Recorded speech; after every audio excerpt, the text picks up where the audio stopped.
네, 안녕하세요. 도안공동체교회 성도 여러분. 오늘은 2025년 고난주간 기도의 두 번째 날입니다. 오늘은 브루그만이라고 하는 학자와 마이어스라고 하는 학자에 대해서 살펴볼 겁니다. 이 브루그만과 마이어스는 희년에 대해서 좀 긍정적으로 실천적으로 생각을 했던 그런 학자들이고요. 이두 마이어스와 브루그만을 본격적으로 살펴보기에 앞서서 이 두 명의 학자들의 대척점에 있었던 다른 두 학자들을 아주 간단하게만 언급하고 넘어가도록 할게요. 그 다른 의견을 봐야 이 학자들의 의견이 정확하게 어떤 건지 더 깊게 정확하게 이해할 수 있으니까요. 먼저 살짝 살펴보고 지나갈 그 두 명의 학자는 페로니라고 하는 학자와 빌 팔머라고 하는 학자입니다. 이 페로니라고 하는 학자하고 빌 팔머라는 학자는 이 희년을 실천적으로 보지 않고 그냥 상징적으로만 이해를 했던 학자들입니다.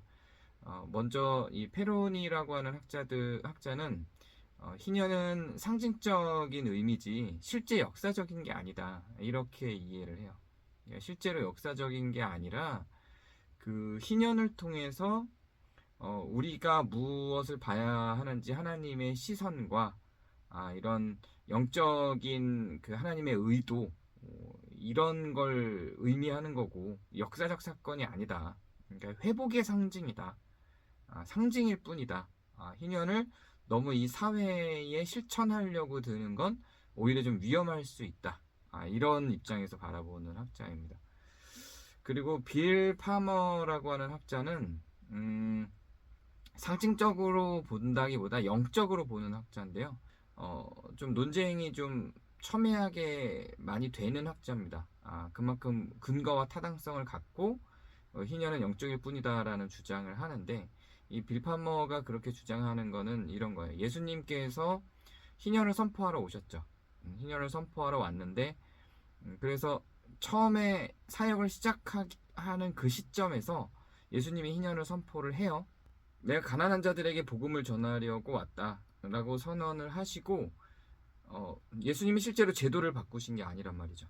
그러니까 실제로 제도를 바꾸신 게 아니고 영적인 선언들과 천국 복음을 전하고 죽으셨단 말이에요. 그러니까 이 빌 파머 입장에서 성경을 볼 때는 예수님이 분명히 가난한 자들에게 복음을 전하시겠다라고 하면서 이게 희년 선언이거든요. 그 가난한 자들에게 복음을 전하시겠다라고 하면서 사역을 처음 예수님이 시작하실 때 읽었던 그 말씀이 구약에 나왔던 그 희년 선언이에요.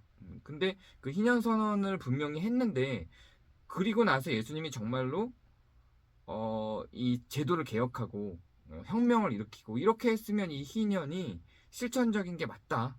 근데 예수님 그렇게 하지 않으셨다. 그렇게 하지 않으시고 오히려 영적으로 접근을 하시고 영적인 치유를 더 많이 하셨고, 그리고 사회를 개혁하지 않고 영적으로 천국 보고만 전하고 가셨다. 그러니 희년은 영적인 것이지, 영적으로 해석해야 되는 것이지, 그리고 신앙적인 본질은 영적인 것이지 실천적인 게 아니다, 이렇게 주장을 합니다. 아까 그 페로니가 주장했던 내용은 왜? 이런 생각이 드는데, 이 빌 파머가 주장하는 내용은 나름 어? 어? 그런데? 맞네? 이렇게 좀 설득력이 있죠. 근데 다른 학자들은 왜 이 빌 파머의 입장을 받아들이지 않는지에 대해서는 이 저녁 기도에서는 제가 조금 더 설교 시간에 못하는 그런 학문적인 이야기를 하기 위해서 빌 파머에 대한 이 논증이 왜 잘못됐는지는 이제 설교 시간에 앞으로 계속 다루게 될 내용이고, 그냥 이런 주장들이 있다. 제가 지금 추구하고 있는 주장의 반대편에 이런 주장들이 있다 정도만 좀 이해를 하고 지나가시면 좋을 것 같아요. 궁금증으로만 갖고 계셔 주세요. 그리고 우리가 마지막 만날 때 대천덕 신부의 그 희년 사상에 대해서 나눌 때 이 부분이 조금 정리가 되기는 할 거예요. 자, 오늘은 요거의 대척점에 있는 두 학자들, 월터 브루그만이라고 하는 학자와 마이어스라고 하는 학자를 배울 건데, 먼저 이 월터 브루그만이라고 하는 학자는 희년과 경제 정의를 연결시켜서 계속 주장했던 학자고요. 오늘 제가 특히 월터 브루그만의 그 학문적인 정리를 위해서 이 사람이 쓴 희년의 경제학이라는 게 있어요. 그 희년의 경제학이라는 책을 좀 간단히 요약하려고 합니다. 그 희년의 경제학을 요약하기 앞서서 이 월터 브루그만을 좀 소개하자면, 이분이 박덕훈 목사님이 박사학위가 그 경제학에 관련된 학위예요. 그때 좀 언급을 하셨던 분이고, 좀 실제로 공공신학이라고 하는 걸 하는 분이에요. 공공신학이라고 하는 거는 신학이 이제 개인적인 신학만이 아니라 공공의 영역에 있어서, 사회적인 영역에 있어서 그것이 어떻게 발현되어야 하는지를 연구하는 학자를 공공신학자라고 하고요. 이 월터 브루그만이 그런 공공신학자이기 때문에 이런 희년이 사회적 실천을 어떻게 갈 수 있는지에 대해서 그 희년의 경제학을 연구할 수밖에 없었던 겁니다.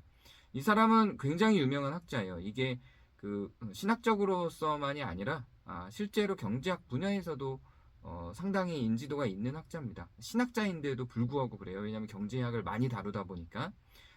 이분은 이제 미국 그 컬럼비아 대학교에서 명예교수로 있고, 또 주로 이분이 연구하는 분야는 경제정의 분야, 사회정의 분야에 대해서 좀 많이 연구를 합니다. 제가 오늘 살펴보려고 했던 그 희년의 경제학 외에 이분이 썼던 책 중에 되게 유명하고 또 우리나라에서도 소개됐던 책 중에 하나가 예언자적 상상력이라고 하는 책이 있어요. 이것도 그 니에미아 교수님들이 상당히 많이 그 인용을 했던 적이 있었던 책이기도 합니다. 혹시 관심 있으신 분들은 그 희년의 경제학도 읽어보시면 되게 흥미롭고요. 예언자적 상상력이라는 책도 너무 오래된 책이어서 좀 읽기 어렵기는 해요. 별로 재미도 없고, 오히려 좀 아직 번역은 안 되기는 했는데, 이분이 뭐 2014년쯤에 이분 책들이 그 영어본으로는 좀 나와 있거든요. 재밌는 책들이 많은데 앞으로 아마 번역이 되지 않을까라는 생각이 들어요. 2016년에 쓴 책 중에 그 우리나라 말로 번역하면 돈과 소유라는 책을 썼어요. 아직 번역은 안 된 걸로 알고 있는데, 아마 근데 굉장히 관점이 뛰어나고 흥미로운 이야기들이어서 앞으로 번역이 되지 않을까 하는 생각이 들기는 합니다. 혹시 이게 번역돼서 나오면 제가 한 번 더 소개를 해드리도록 하겠습니다. 어쨌든 이 브루그만이라고 하는 사람이 그러면 뭘 주장했냐? 이분이 핵심적으로 주장한 게 경제정의인데, 이 희년의 경제학에는 뭐가 담겨 있냐를 한번 살펴볼게요. 그 희년의 경제학엔 이 브루그만이 희년을 정의하는데, 이 경제적 재분배라고 하는 그 관점에서 희년을 정의합니다. 그러니까 재분배라고 하는 관점은 원래 경제학적인 관점이죠.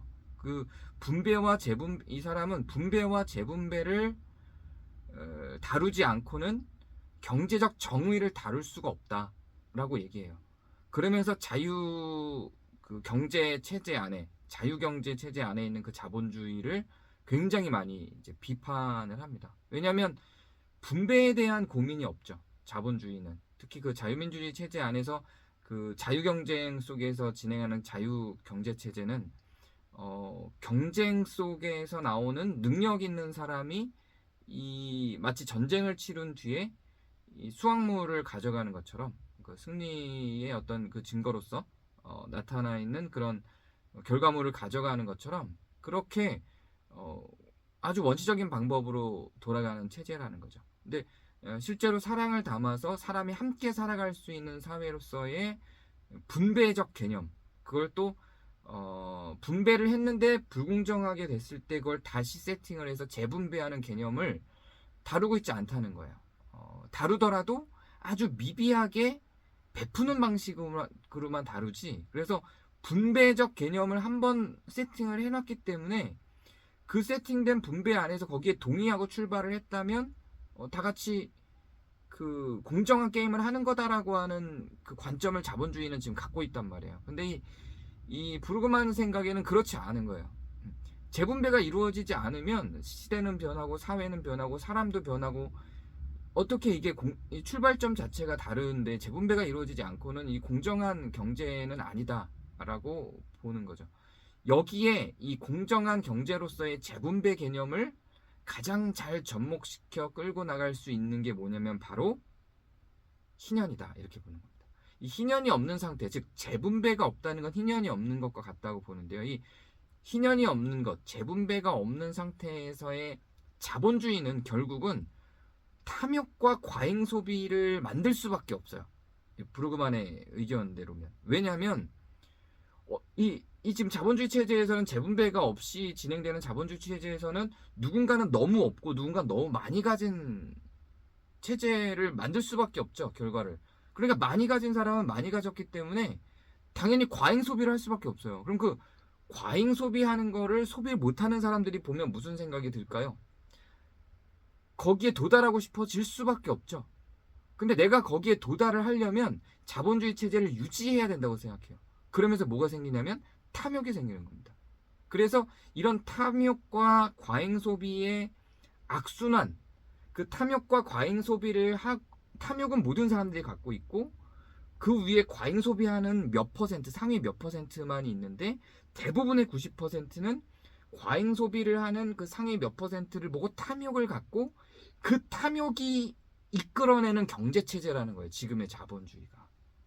그러니까 이런 경제체제는 거룩하지도 않고 사람들을 행복하거나 긍정적인 결과물들을 발생시키지도 않고 악하게 끌고 갈 수밖에 없는 경제체제라는 거죠. 그래서 이 경제체제를 다시 세팅하기 위해서 안식일 개념을 갖고 와요. 안식일 개념이라고 하는 건 이 안식일에 성경에서 뭘 하라고 가르치냐면 고아와 과부와 나그네를 위해서 내 밥상을 베풀도록 가르치거든요. 그래서 그 안식일 개념을 갖고 와서 지금 갖고 있는 자본주의 경제체제에 저항하는 영성, 그 저항의 영성이 필요하다. 이 저항의 영성, 이 자본주의를 수능적으로 바라보는 한 재분배는 이루어지지 않고 그렇다면 경제정의는 도달할 수 없다. 저항의 영성이 필요하다. 이런 관점을 갖고 있는 사람이에요. 그 경제학자가 아니고 신학자이기 때문에 이렇게 주장할 수 있는 거겠죠? 경제학자들은 이걸 저항으로 경제체제를 이렇게 정치학자는 또 가능할 수 있는데 경제학자들은 이런 생각을 하지는 못하죠. 근데 브루그만은 어쨌든 그 경제 정의를 연구하는 신학자이다 보니까 이런 주장을 펼칠 수 있는 거겠죠. 이 브루그만이 갖고 있는 그 희년의 신학적인 배경은 그 분배와 재분배를 기준으로 본다고 아까 그랬잖아요. 근데 그 분배와 재분배의 핵심에 뭐가 있냐면 토지 회복과 빚의 탕감, 노예 해방, 이 세 가지를 듭니다. 이거는 어제 우리가 살펴본 구티에레즈도 얘기를 하고 희년의 아주 기본 바탕인 거죠. 근데 이거를 실제 지금의 경제체제와 연결해서 가지고 가요. 이 브루그만은 지금 시대도 노예가 있는 시대라고 봐요. 실제로 토지 다 뺏기고 내가 먹고 살 근거를 누군가에게 의지할 수밖에 없는 이 구조 자체가 노예제와 다름이 없다라고 생각을 하고요.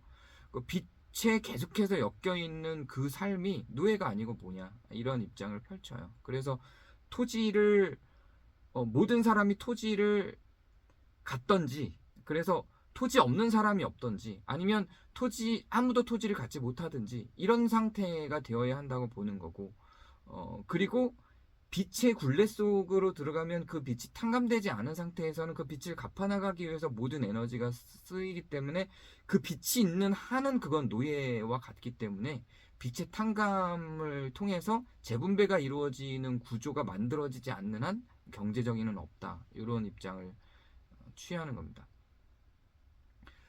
그렇기 때문에 이런 재분배 체제를 확보하지 않고 있는 현대 자본주의는 불공정한, 기본 출발 자체가 불공정하고, 그렇기 때문에 이 개인주의와 탐욕을 조장하니까 악을 조장하는 거라는 거예요. 이게 범죄가 많이 일어날 수밖에 없는 구조라는 거죠. 이 자본주의 체제 자체가 범죄를 유발하는 체제인 거예요. 아무리 내가 더 정의롭게 살려고 해도 이 벽을 뚫고 나갈 수가 없어요. 재분배가 이루어지지 않으면. 벽을 뚫고 나갈 수가 없기 때문에 범죄를 유발하는 체제인 겁니다. 자본주의 자체가. 그래서 이런 사회적 불평등이 심화되고 탐욕이 조장되기 때문에 이 탐욕이라고 하는 건 결국 사람의 행동을 하게 만들고 그 움직임을 가질 수밖에 없게 만드니까요. 그래서 그 개인주의가 만들어지고 탐욕이 구성되면 그 다음에는 자연스럽게 범죄가 나온다는 거죠. 이 사회적 불평등의 심화의 결과로. 그러니까 이 현대 자본주의 자체가 구조적인 문제가 있는 거다라고 계속 비판을 합니다. 그럼 이걸 어떻게 고쳐나갈 것이냐, 이걸 어떻게 수정할 것이냐라고 하는 데서 신현제도를 적용해서 재분배할 것을 제안하는데요. 먼저 토지 회복이 되어야 한다고 생각을 해요. 그래서 토지는 뭐 일정 부분 성경에 있는 것처럼 일정 부분 그 어떤 특정한 기간 동안 사유화할 수 있으나 그것들이 특정 기간이 지나가면 다시 원위치로 돌아가서 재분배하는 구조가 되지 않으면 세대가 흐르고 그 토지가 계속해서 자손들에게 물려지고 하는 과정 속에서 경제적 불평등이 강화될 수밖에 없고 이건 다 탐욕과 범죄를 낳는 기본 바탕이 된다고 보는 겁니다. 그래서 토지의 회복이 일단 가장 중요하다고 브루그만은 생각을 해요. 그래서 모든 사람들이 토지를 소유하게 하거나 아무도 소유하지 않고 국가가 그걸 소유해서 빌려 쓰게 하는 방식으로 가거나 어쨌든 이 토지가 재분배가 되고 회복이 되는 구조가 되지 않으면 이 지금의 자본주의 구조는 망가질 수밖에 없다라고 봅니다. 그리고 빚도 마찬가지인데요. 빚이 있는 한 아까 얘기한 것처럼 노예의 구조로 갈 수밖에 없으니까 부채가 과도해지면 그 사람은 공동체에서도 돌려납니다. 공동체가 그 빚을 가득 안고 있는 사람을 공동체가 그 자기들과 동등하게 절대 대하지 않아요. 이거를 브루그만이 아주 정확하게 찔러내요. 그 공동체에서 빚이 너무 많은 사람이에요. 이 사람은 빚이 과도한 부채로 살아가는 사람이에요. 공동체가 다른 빚이 하나도 없는 사람하고 이 사람을 동일하게 대할 것 같아요? 동일하게 대하지 않는다는 거죠. 그래서 브루그만은 이 빚을 탕감을 그럼 누가 해주냐? 그 공동체가 해줄 수 있겠냐? 어떤 개인이 그것을 탕감해서 갈 수 있겠냐? 그 국가가 해줄 수밖에 없다는 거예요. 빚의 탕감은.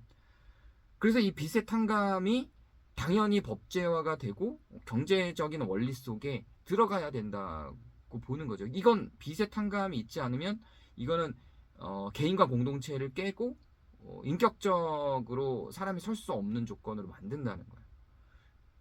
지금 우리나라에는 이제 개인회생 같은 게 생겨났죠. 이제 시작이에요, 시작. 개인회생은 이제 시작일 뿐이고 이 시작 단계에 있는 개인회생이 앞으로 점점 더 발전해 나가야겠죠. 물론 이제 뭐 재정 마련이나 이것들을 처리하기 위한 재정 마련이나 이제 이런 문제가 되겠죠. 근데 이걸 실제로 실행하는 나라들이 있단 말이에요. 그 나라들이 재정 마련을 어떻게 하는지를 확인해 보면 우리나라에 어떻게 적용할지가 나와요. 그러려면 이제 이게 이제 내일 우리가 다루게 될 내용인데 내일과 모레 그러려면 누군가는 희생을 하는 거예요. 누가 희생하겠어요? 그거는 과도하게 많이 갖게 돼 있는 부모로부터 이미 토지와 재산을 상당히 물려받아 있는 그런 과도하게 많이 갖고 있는 사람들의 이 재정이 이것들을 탕감해 갈 수 있게 만들 수 있다고 보는 거죠. 그다음에 지금 현대의 노동착취 구조도 이제 노예화된 거랑 같다. 이건 인간의 존엄성을 해치는 것이다라고 보는데 그럼 일하지 말라는 건가요? 그런 의미가 아니에요. 일하지 말라는 건가요의 의미가 아니라 지금의 우리가 월급을 책정하고 이런 기준 자체가 상호 협의 간에 나오는 거죠.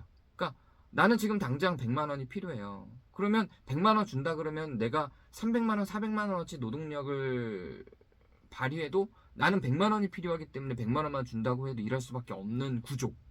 이런 것들을 비판하는 거예요. 이게 다 노예적 구조라고 하는 거죠.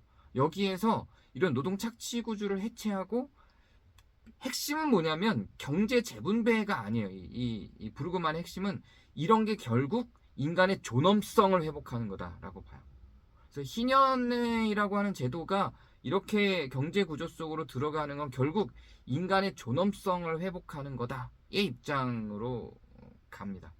그래서 인간의 존엄성을 회복하기 위한 방식으로서 요 세 가지 토지 회복, 빛의 탕감, 어, 노예 해방. 현대에도 노예가 있다고 보고 노예 해방을 주장을 하는 거죠. 자, 요 지금 말씀드린 이 희년의 경제학, 이 브루그만은 경제를 중심으로 이렇게 다뤘죠. 근데 이제 그 쉐드 마이어스라고 하는 사람은 신학자이자 사회운동가예요. 사회운동가여서 이 사람은 어떤 책을 썼냐면 희년의 경제학이 아니라 희년의 정치학을 씁니다. 근데 경제적 요소들이 들어갈 수밖에 없어요. 마이어스는 신학자이자 활동가이고 사회운동가이기도 한데 이 마이어스는 이 굉장히 유명한 학자예요. 그 주석도 되게 많이 쓰고요. 활동가들은 대체로 성경 해석을 많이 안 하거든요. 루터도 칼빈에 비해서 루터교가 좀 적어질 수밖에 없었던 게 뭐냐면 칼빈은 주석을 썼어요. 신학을 깊게 했어요. 그 당시 칼빈은 많은 활동을 하거나 운동을 하던 사람이 아니었어요. 근데 그때 진짜 유명했던 거는 루터였단 말이에요. 칼빈보다. 그 종교개혁 당시에. 근데 루터는 그때 종교개혁 당시에는 굉장히 유명한 사람이었는데 뒤로 가면서 루터교가 좀 축소된 이유가 뭐냐면 신학자로서의 집필활동, 연구활동은 적었던 거죠. 이게 활동을 하고 운동을 하면 그게 적어질 수밖에 없어요. 근데 이 마이어스가 아주 골 때리는 사람이에요. 주석을 쓸 만큼 굉장히 깊이 있는 성서학자예요. 근데 또 사회운동가로서도 아주 열정적으로 활동하는 사람이었단 말이죠. 그래서 신학교에서는 전부 마이어스가 그 주석가라고 알고 있어요. 주석가들은 다른 활동 못합니다. 주석하는 게 너무 바쁘거든요. 성경을 전체적으로 주석을 해야 되니까. 근데 이 사람은 양쪽을 다 한 사람이었죠. 이 사람이 그 대표적으로 유명한 건 이제 사회정의, 그 비폭력 저항, 그리고 생태신학, 이런 사회정의 운동과 관련된 거기다가 이제 주석가까지, 성경학자로서까지 아주 다방면에 유명한 사람이죠. 그리고 오늘 제가 소개할 거는 희년의 정치학인데 이분의 희년의 경제학과 관련된 것도 쓰긴 썼어요. 사바스 이코노믹스라고 안식 경제 이렇게 정리가 되겠죠. 그래서 안식일과 경제학에 대한 관련된 내용을 썼는데 거기에 이제 희년에 대한 내용들도 굉장히 많이 담겨져 있습니다. 소유하지 마라, 소유하지 말고 나눠라, 이런 걸 아예 대놓고 막 진보적으로 적극적으로 주장하는 그런 학자이기도 합니다. 네, 이제 마이어스의 희년의 정치학을 좀 살펴볼 건데요. 희년의 정치학은 먼저 레위기 25장에 나타난 희년을 중심으로 주석을 하듯이 끌고 가요.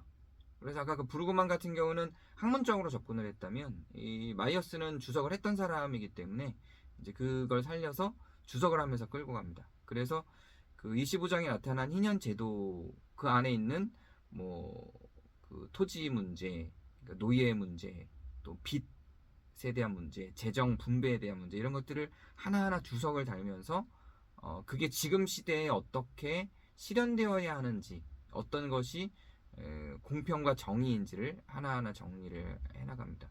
그러면서 그 레위기 25장에 나타난 그 희년 체계를 자기가 이제 누가복음에 관련된 책을 이미 2권을 썼기 때문에 누가복음과 연결을 하는데요. 누가복음 4장에 보면 그 이사야 61장에 있는 내용, 내가 주의 은혜의 해를 선포하려고 가난한 자에게 복음을, 이렇게 해서 그 희년 선포를 하면서 예수님이 사역 시작하는 장면이 누가복음 4장에 나오거든요.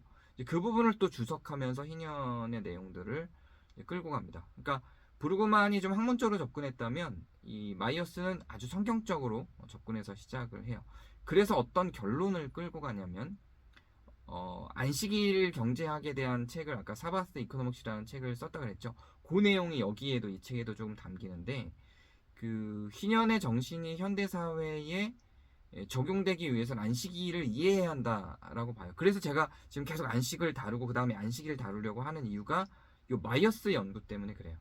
그래서 희년을 다루기 위해서는 희년만 얘기해서는 이해할 수가 없고 안식에 대해서 이야기를 해야 된다. 그래서 안식일의 경제가 어떻게 돌아갔는지, 안식일을 중심으로 경제학이 어떻게 돌아갔는지를 살펴봐야 된다라고 하면서 안식일에 대해서 계속 이야기를 합니다.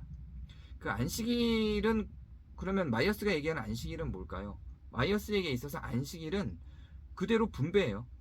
나눔이에요. 소유하지 않음이에요. 자기의 소유를 내놓는 걸 안식일의 기본 정신으로 봐요. 마이어스는. 그래서 희년의 정신도 그걸로 연결을 하는 거예요. 이건 단지 불평등과 억압을 해소하는 것 차원이 아니라 일종의 무소유 개념까지 가는 거예요. 이 나눔이라고 하는 개념을 단지 내 소유를 나눈다가 아니라 기본적으로 인간 모두에게는 소유가 폐악이다라는 입장까지 갑니다.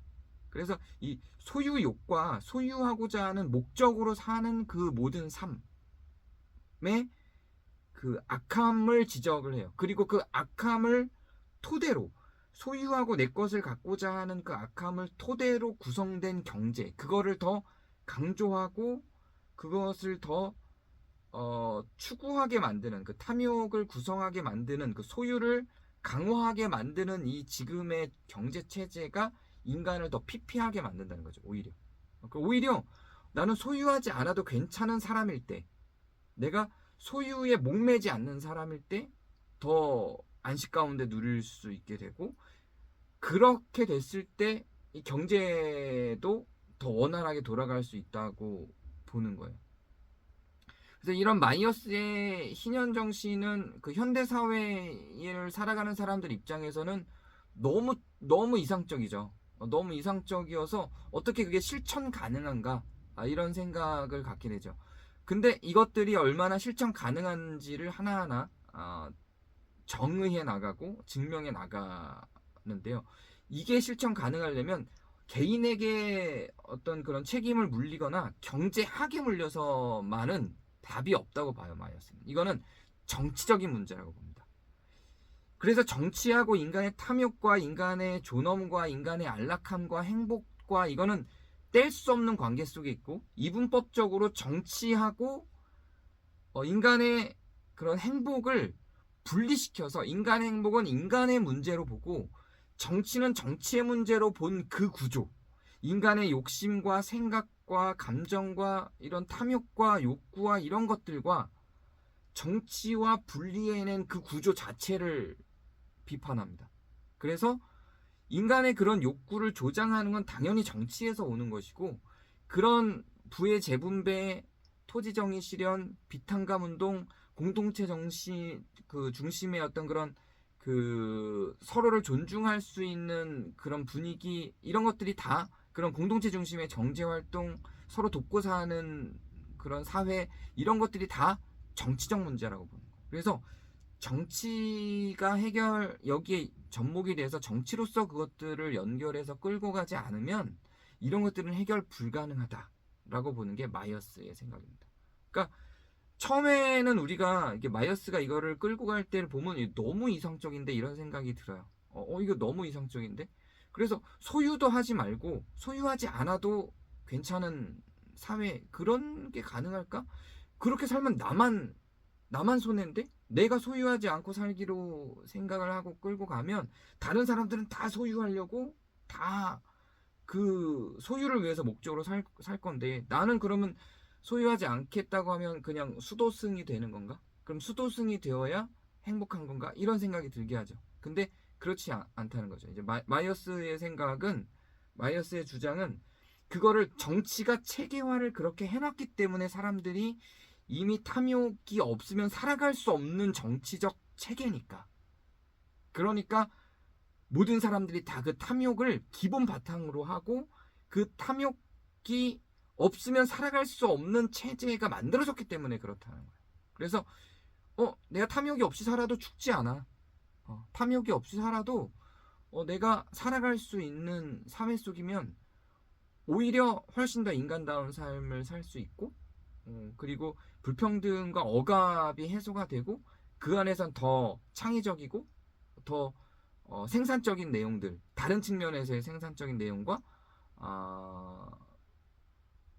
무한 성장을 할 수 있는 그런 구조들이 나올 수 있다는 거죠. 이런 지금의 현대 자본주의적 무한 성장과 소비 중심의 경제 구조는 탐욕을 계속 조장해서 만들어내는 무한 성장이고, 그렇게 만들어진 무한 성장은 개인에게 오는 무한 성장이 아니라 누군가 1%, 상위 1%에게 오고 무한 성장이 돌아가게 만드는 구조인 거죠. 이거를 경제로는 해결이 안 된다고 보는 거예요, 마이어스는. 이건 정치로 해결해야 될 문제라고 보는 거죠. 그래서 그것들이 다 자연스럽게 분배되고 우리가 같이 일했지만, 그리고 내가 조금 더 기여가 있었지만 우리가 같이 먹고 살 수 있는 이런 것들. 이런 게 지금 얘기하면 그게 정의야? 이렇게 나오죠.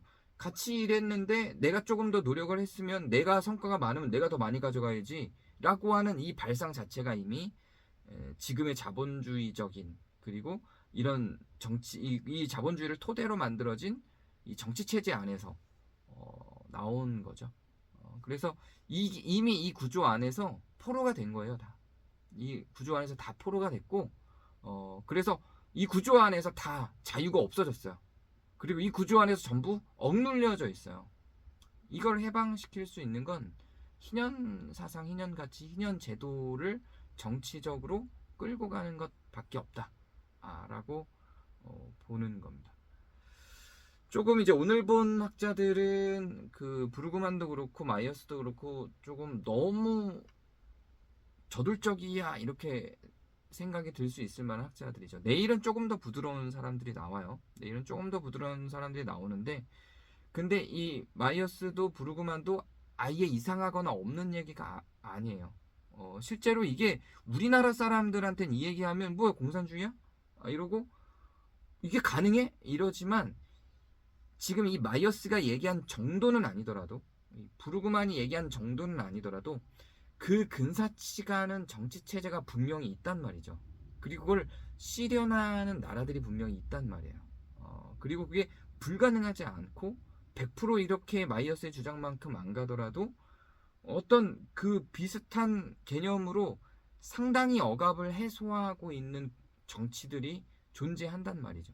그래서 그 마이어스의 이런 너무 이상적인 그런 그 정치학에 대한 어떤 비판과 이런 게 없지 않아 있어요. 그러나 우리가 추구하는 어떤 목표나 방향성을 제시하기에는 의미 있는 내용이다라는 생각이 듭니다. 조금 이제 어제에 비해서는 조금 더 센 학자들을 봐서 야, 이게 가능한 거야? 뭐 이런 생각이 들 수 있겠지만, 이거를 최종으로 이게 이제 저 극단에 있는 어떤 구조라고 본다면, 이거를 위해서 달려갈 수 있는 현재 우리는 무엇인가, 이런 생각을 좀 가질 수 있고, 또 이제 우리가 할 수 있는 생각은 이게 그냥 꿈만은 아니구나. 우리가 생각한 것보다 훨씬 더 저 극단에 있는 뭔가를 주장하는 사람들이 이미 있구나. 그리고 그것들을 위해서 실제로 이 사람은, 마이어스는 실제 사회운동가기도 하거든요. 그 브루그만도 마찬가지예요. 활동가예요. 그래서 실제로 이것들을 위해서 활동하고 움직이는 사람들이 있고, 그런 것들이 개인회생 같은 혹은 기본소득 같은 정치적 개념들을 또 만들어내서 추진하고 있는 거거든요. 이게 움직이고 있는 거예요, 실제로. 그래서 이런 흐름들이 있구나라는 것 정도는 이해하고 알고 있어야 우리가 이 희년 사상이 어디에서 실제 우리 주변에서 어떻게 발생하고 움직이고 성장하고 있는지를 이해할 수 있을 것 같습니다. 네, 오늘은 이제 오늘도 마찬가지로 그 천주교에서 만든 자비의 희년 기도문이라는 게 있습니다. 함께 읽고